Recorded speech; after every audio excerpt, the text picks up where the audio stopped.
ایک دفعہ کا ذکر ہے، ایک گاؤں میں ایک شخص رہتا تھا۔ اس کا نام عبد الرحمن تھا۔ اس کے 3 بیٹے تھے۔ تینوں اپنے والد سے بہت محبت کرتے تھے۔ عبد الرحمن بھی اپنے بیٹوں سے بہت محبت کرتا تھا۔ ایک مرتبہ عبد الرحمن نے اپنے تینوں بیٹوں کو بلایا اور ان کو ایک سیب دیا اور کہا کہ اس سیب کو ایسی جگہ جا کر کھاؤ جہاں تمہیں کوئی نہ دیکھ رہا ہو۔ جو ایسا کرنے میں کامیاب ہو گیا میں اسے انعام دوں گا۔ تینوں بیٹے والد کو اللہ حافظ کہہ کر اور ان سے دعائیں لے کر گھر سے نکل گئے۔ دوسرے دن عبد الرحمن نے پھر بیٹوں کو بلایا اور باری باری سب سے پوچھا۔ سب سے پہلے بڑے بیٹے عبداللہ سے پوچھا کہ کیا تم اس کو ایسی جگہ کھانے میں کامیاب ہو گئے جہاں تمہیں کوئی نہ دیکھ رہا ہو؟ تو عبداللہ نے جواب دیا، الحمدللہ ابا جان، میں نے وہ سیب ایک درخت کے پیچھے جا کر کھایا، وہاں مجھے کوئی نہیں دیکھ رہا تھا۔ پھر عبد الرحمن نے اپنے دوسرے بیٹے سے پوچھا، یوسف تم بتاؤ تم نے کیا کیا؟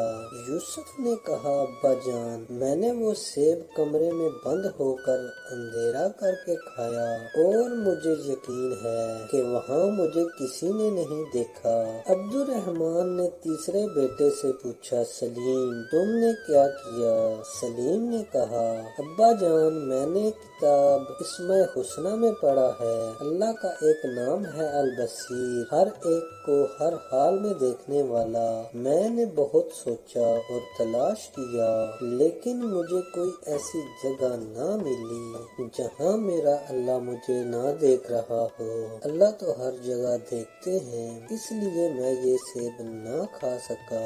عبد الرحمن اپنے سب سے چھوٹے بیٹے کی عقل مندی پر خوش ہوا اور اس کو انعام دیا۔ پھر عبد الرحمن نے اپنے بیٹوں سے کہا، میرے پیارے بیٹو، بے شک اللہ ہم سب کو ہر وقت اور ہر جگہ دیکھتا ہے، ہماری باتوں کو سنتا ہے اور جو خیالات ہمارے دل میں آتے ہیں ان کو بھی جانتا ہے، یعنی دلوں کے چھپے ہوئے رازوں کو بھی جانتا ہے۔ اللہ کی نافرمانی سے ہر وقت بچو اور اللہ کے سارے احکامات پر عمل کرو جس پر اللہ تم سے راضی ہو جائے گا اور دنیا میں راحت، سکون، اطمینان عطا کرے گا اور مرنے کے بعد ہمیشہ ہمیشہ کے لیے جنت میں داخل کر دے گا جہاں انسان جو چاہے گا وہ ہو جائے گا۔ انسان کے دل میں جو چاہت ہوگی وہ پوری ہو جائے گی۔